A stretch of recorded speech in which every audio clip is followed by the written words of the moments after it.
बच्चा लोग, आज की इस वीडियो में मैं आप सभी के लिए लेकर आई हूँ स्ट्रैटेजीज, यानी कि लास्ट के 30-45 दिनों के अंदर आप अपने जवाहर नवोदय स्कूल के एग्जाम को कैसे क्लियर कर सकते हैं, उसकी स्ट्रैटेजी हम इस वीडियो में समझने वाले हैं। तो आप सभी का जवाहर नवोदय विद्यालय स्कूल का एग्जाम आने वाला है, जो कि है 20 जनवरी को, और अब बचे हैं 30 या 45 दिन ओनली। तो इस एग्जाम को प्रिपेयर करने के लिए आपको फॉलो करनी होंगी कुछ स्ट्रैटेजीज। तो देखते हैं सबसे पहली स्ट्रैटेजी क्या है। एग्जाम स्ट्रक्चर और एग्जाम पैटर्न को समझो, यानी कि समझो कि एग्जाम की मार्किंग स्कीम क्या है और स्ट्रक्चर क्या है, उसी हिसाब से आप अपना क्या करो, सेकंड स्ट्रैटेजी फॉलो करो, यानी कि अपना शेड्यूल बनाओ। शेड्यूल बनाना यानी कि अपने टाइम को वाइजली यूज करना। आप अपने टाइम को वाइजली अपने स्टडी प्लान के साथ ऑर्गेनाइज करिए, यानी कि हर सब्जेक्ट को इक्वल टाइम डिवोट करने की कोशिश कीजिए। उसके अलावा बच्चा लोग वीक एरियाज पे फोकस करो, यानी कि जिन टॉपिक्स और चैप्टर्स पे कॉन्फिडेंस नहीं आ रहा है उनको बार बार पढ़ो। और रेगुलर रिवीजन तो बहुत जरूरी है, यानी कि अपने नोट्स और फॉर्मूलाज को टाइम टू टाइम रिवाइज करते रहे। अपने फॉर्मूलाज को एक जगह पर एक साथ लिख ले, ताकि जब आप एग्जाम देने जाएं तो आप उससे पहले एक बार सारे फॉर्मूलाज को देख सके।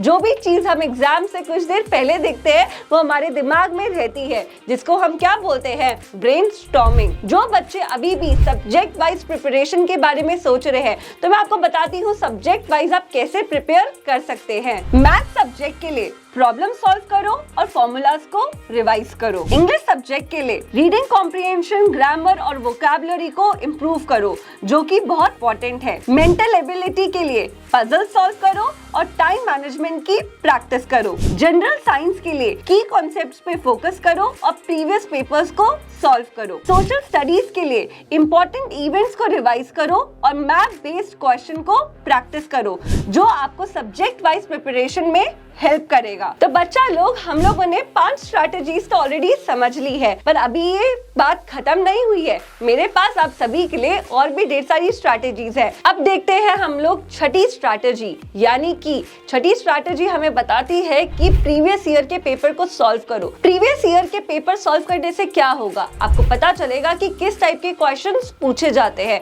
और आप आइडेंटिफाई कर पाएंगे कि इस ईयर क्या क्वेश्चंस आ सकते हैं, और आपको पता चल जाएगा कि आपको एक पेपर सॉल्व करने में कितना टाइम लग रहा है। उसके अलावा कीजिए मॉक टेस्ट, जो कि है हमारी 7वीं स्ट्रैटेजी। मॉक टेस्ट प्रैक्टिस करने से क्या होगा, मॉक टेस्ट सॉल्व करने से आपको पूरा आइडिया लगेगा कि आप अपना एग्जाम सही टाइम पे पूरा कर पाएंगे या नहीं कर पाएंगे। आप अपनी एग्जाम कंडीशंस को सिमुलेट कीजिए, यानी कि आपका एग्जाम अगर 9 बजे होगा तो आप भी 9 बजे ही अपना मॉक टेस्ट शुरू कीजिए।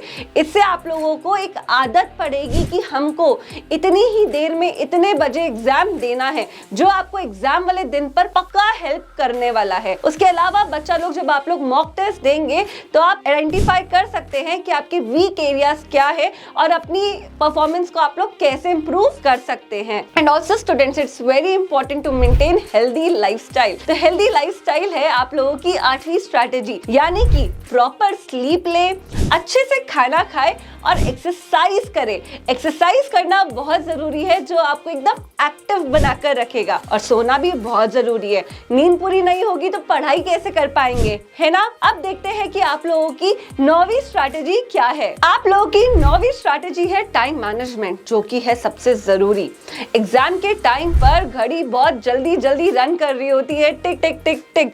तो टाइम मैनेज करना क्या है, बहुत ही जरूरी है। तो टाइम पर पूरा ध्यान दे। उसके अलावा बच्चा लोग 10वीं स्ट्रैटेजी अगर हम देखें तो वो है हमारा positive attitude. Positive attitude maintain करना बहुत जरूरी है। वो आपके मेंटल वेलबींग, यानी कि आपकी मानसिक स्थिति का अच्छे से ध्यान रखेगा अगर आप पॉजिटिव रहेंगे। तो पॉजिटिव एटीट्यूड मेंटेन करने से आप अपने एग्जाम में अच्छा परफॉर्म कर पाएंगे। बिल्कुल भी कंफ्यूज्ड फील ना करें और अपने आप को नर्वसनेस से तो बिल्कुल भी फिल ना होने दे। हमेशा कॉन्फिडेंट रहे और पॉजिटिव रहे, इससे आप अपना एग्जाम बहुत अच्छे से दे पाएंगे। तो बच्चा लोग, ये थी मेरी तरफ से आप सभी के लिए 10 स्ट्रैटेजीज जो आप लोग अपने एग्जाम की तैयारी करने के लिए यूज कर सकते हैं इन 30 से 45 दिनों में, और इजीली क्रैक कर सकते हैं जेएनवी एग्जाम। तो बच्चा लोग, किसी भी कॉम्पिटिटिव एग्जाम के लिए कंसिस्टेंसी बहुत जरूरी है, और बाकी अपने ऊपर भरोसा रखें, और जेएनवी एग्जाम के लिए सभी प्यारे बच्चों को ऑल द बेस्ट।